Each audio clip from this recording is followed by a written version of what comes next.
Hey, hello mga Lodi, Carlo Magic here. Kwento ko lang sa inyo yung araw ko Alam niyo today. naman na every morning hangga't maaari, nag-exercise na kami Walking mag-asawa. exercise lang ng paminsan-minsan may jogging. Dito nga lang pala kami ngayon sa malapit sa amin, sa may bagong City Hall ng Caloocan. Saglit lang kasi ang biyahe sa amin ito.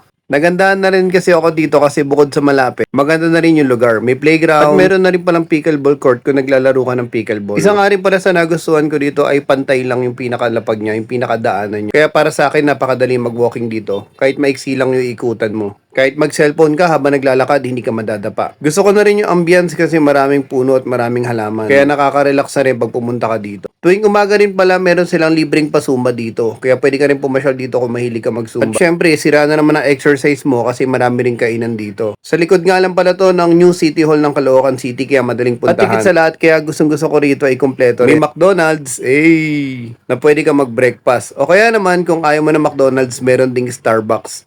Di ba? Favorite natin ang kape. Coffee is life yan. Tapos pwede mo explore yung lugar kasi marami pa siyang kainan na masaya.